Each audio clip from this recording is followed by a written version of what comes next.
Hello दोस्तों, this side Gurcharan. हम आपके सामने एक स्टॉक है एसबीआई।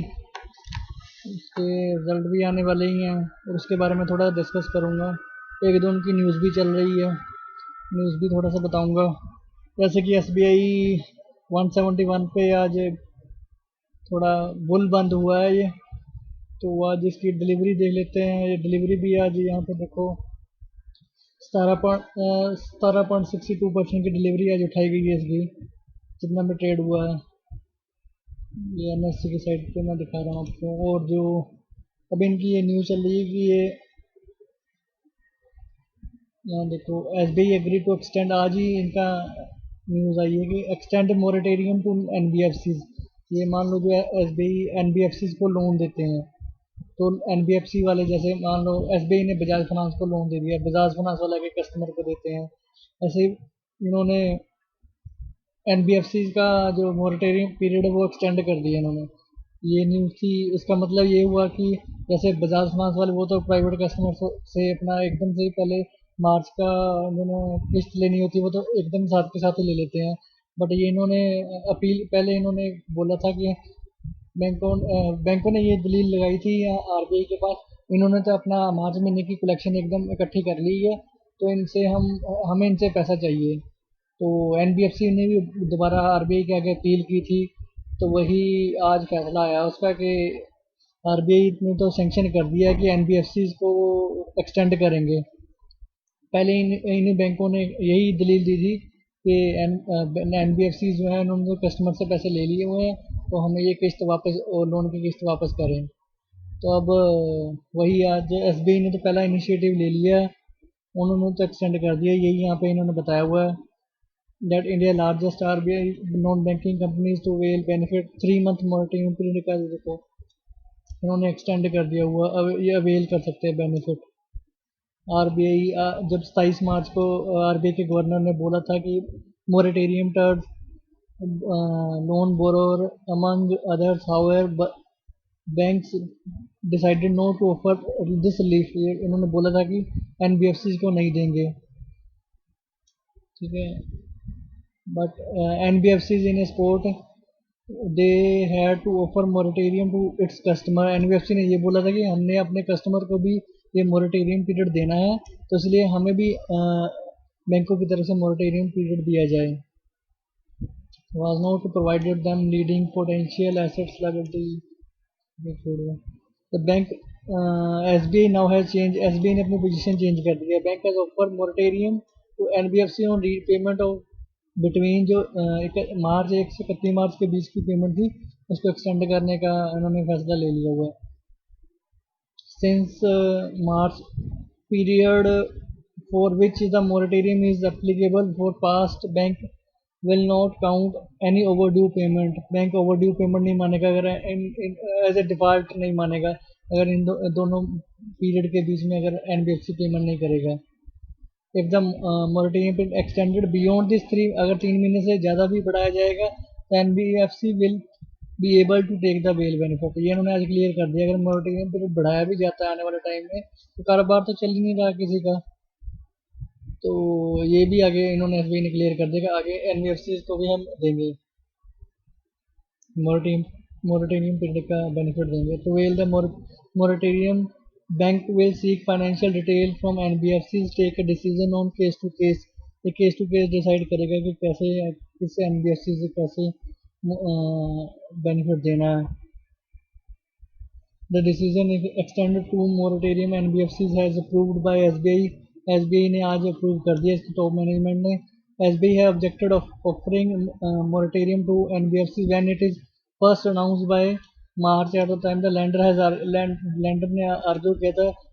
लेंडर मतलब जो बैंक है कि एनबीएफसी है clear their completely collection for March, क्योंकि उन्होंने अपनी कंप्लीट कलेक्शन कर ली हुई है मार्च की, तो इसलिए पहले एसबीआई ने ये बोला था।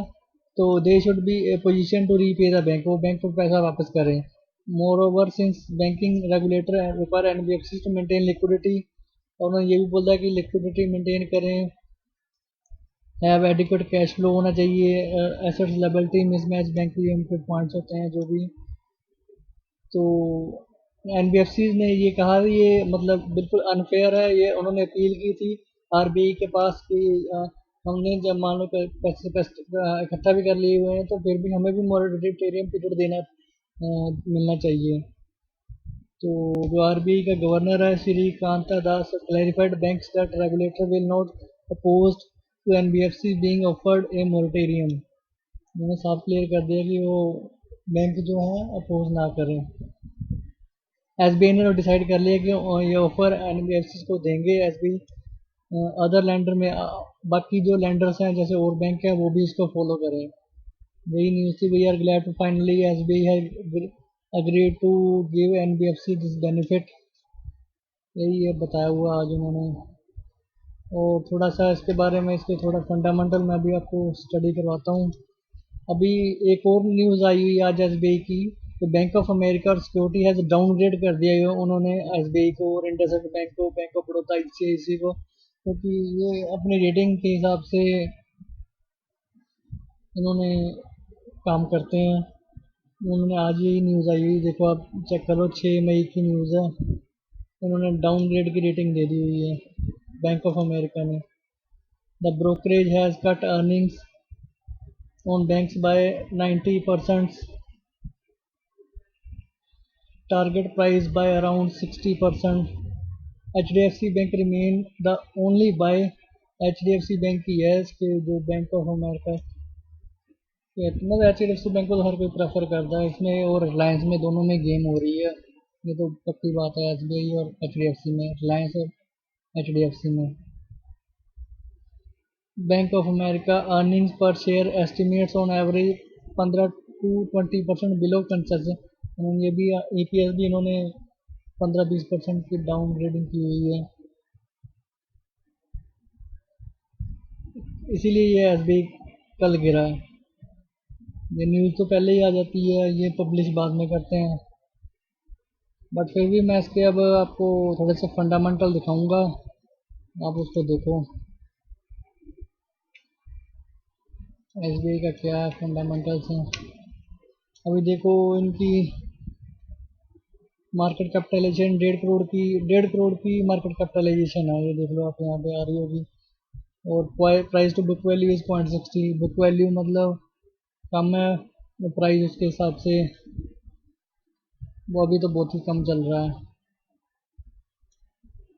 फेयर वैल्यू देख लो आप, 280 की फेयर वैल्यू है। 280 मतलब अभी प्राइस चल रहा है आपका ये 170 पे चल रहा है। इसके हिसाब से अगर अभी मैं ये स्टॉक रिकमेंड कर रहा हूँ, चाहे डाउनग्रेड हो कुछ भी हो, बैंक चलना तो है ही है। कोई पता ही कोई ना कोई जरूर न्यूज़ निकालेंगे। 280 की फेयर वैल्यू है, इसके हिसाब से मैं इस बैंक में बुलिश हूँ अभी। अभी ये देखो ईपीएस स्टडी करते हैं। पहले क्वार्टर में ईपीएस देखो इसका 3 के आसपास ही ईपीएस है। ये डाटा थोड़ा गलत है, मनी कंट्रोल पे सही आ रहा है। यहाँ पे भी 3 के आसपास ही है। 3 और 3 6 तो हो गए हैं, दोनों क्वार्टरों में 6 रुपये हो गए। अब तीसरे क्वार्टर में 7 के आसपास ईपीएस आया हुआ है। 6 और 7 13-14 के आसपास इसने ईपीएस अर्न कर लिया हुआ है। जैसे कि मैं पता ही आपको फंडामेंटल चेक करने के लिए ईपीएस ही देखता हूँ, अर्निंग पर शेयर कितना आ रहा है। 14 रुपये तो इसने अर्न कर लिया हुआ है। ठीक है जी। फिर उसके बाद ये जो रेटिंग दे रहे हैं, स्ट्रॉन्ग बाय दे रहे हैं अभी 55% स्ट्रॉन्ग बाय दे रहे हैं, 36% फिर बाय दे रहे हैं। जो एनालिस्ट हैं 47 एनालिस्ट हैं। एनालिस्ट कौन से होते हैं? ये जो ब्रोकरेज फर्म में होते हैं यही होते हैं, और क्या होते हैं। और एसबीआई रिटर्न ऑन इक्विटी अभी तक फंडामेंटल देखते हैं तो अभी तक इसने अपने एसेट्स पे 0.99% रिटर्न दी है। जितने भी एसेट है बहुत कम रिटर्न दी है, क्योंकि एसबीआई बैंकों के पैसे तो सब बिजनेसमैन खा खा के भाग गए हैं। सभी जो भी पैसे कमाते हैं ये सारे सभी के सभी एनपीए में ट्रांसफ़र कर देते हैं। जिनकी प्रोविज़न और एनपीए बनते हैं उसमें ज़्यादा मान लो 50,000 करोड़ कमाया तो उसमें से 25 करोड़ तो सीधे ही रिजर्व एंड सरप्लस में, मतलब रिजर्व सरप्लस बोल दिया, एनपीए में ट्रांसफ़र कर देते हैं 25-50%, ताकि आने अगर कुछ भी लोन होता कोई भागता है तो उसमें से पैसा कवर कर लें। रिटर्न तो बहुत कम दे रहा है ये। बाकी रिटर्न ऑन एसेट्स देख लो आप, 0.06 है ये। ये भी बहुत कम है 2019 तक अभी तक। और ईपीएस देख लो, ईपीएस पिछले साल में तो माइनस ही था 2018 में, 2019 में ₹2.58 आया था, आप चेक कर लेना मनी कंट्रोल पे भी, चाहे दो तीन रुपए के आसपास ही आया था पहले। 2015 में इसने अच्छी रिटर्न दी थी, तब काम चला था इसका, 22 के पास ईपीएस था। 2016 में 16 रुपए के आसपास था, 2017 में कम हुआ, 18 में माइनस में ही आ गया था, 2019 में ये 2 रुपए के पास अभी इसकी ईपीएस दिया है इसने। डेट टू एसेट्स देख लो, जितने डेट है उतने ही लगभग इनके एसेट्स हैं। 100% रिकवर किया वो लगभग 2019 तक, तो 93 के आसपास है। ये है कि अभी डेट एसेट्स से ज़्यादा बढ़ा नहीं है। और इनका जो मेन अर्निंग प्रोजेक्टेड फोरकास्ट जो मैं देखता होता हूँ, अभी देखो 2016 में 15 के आसपास था, वही इतना ही, जितना एक्सपेक्ट था उतना ही आया है। 2017 में बहुत कम आया था, 2018 में तो बिल्कुल ही नेगेटिव हो गया था, इसलिए शेयर का रेट भी गिरा था 2018 में। अभी 2019 में देखो आप, 2 रुपए के आसपास, वही मैंने आपको दिखाया, 2-3 के आसपास ईपीएस आया था, एक्सपेक्टेड 5 था। तो 2020 का एक्सपेक्टेशन ये लगा रहे हैं, उस हिसाब से पुराना डाटा के हिसाब से जैसे चलते आए वो, उन्होंने एवरेज 20 रुपए के आसपास ये लगा रहे हैं। 14 रुपये ईपीएस अर्न कर चुका है, और 6-7 रुपये इसको ईपीएस अर्न करने के लिए चाहिए। अगर ये रिटर्न अच्छा आता है, अभी 6 रुपये के आसपास इसका ईपीएस आता है, तो मेरे को 100% श्योर है कि ये अपनी पहले वाली पोजीशन कम से कम 200-250 के आसपास ये ज़रूर इसको रिज्यूम करेगा। तो अभी रिजल्ट की वेट है, बट फिर भी अभी यहाँ पे इसके फाइनेंशियल्स देख लो, कंटिन्यू फाइनेंशियल ग्रो करते जा रहे हैं। 2015, 16, 17, 18, 19 में 1.75 ट्रिलियन का ये बिजनेस करते हैं। इसकी जो टर्नओवर है 2 लाख करोड़ के पास इसकी टर्नओवर है, जो रेवेन्यू है इसकी। तो यही मैंने आपको दिखाना था। और इसका जो, मैं अभी आपको इसको बाय ऑन डिप्स, मैंने इसकी पहले भी वीडियो बनाई हुई है, आप उस वीडियो का रेफरेंस मैंने आई बटन पे ऊपर करके क्लिक करके आप चेक कर लेना, वरना एंड स्क्रीन पे भी आएगी। इसको आपने बाय करना है ऑन डिप्स, 160 के आसपास अगर आता है आपको इसको बाय करके होल्ड करना है इसको।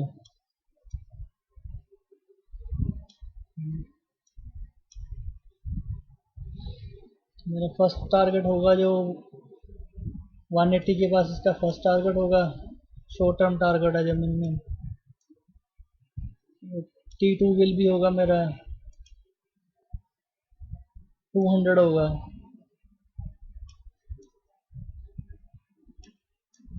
शेयर को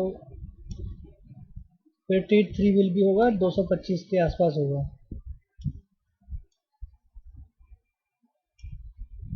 बट इस शेयर को आपने सिर्फ 160 के आसपास आए तभी इसको आपको बाय करना है।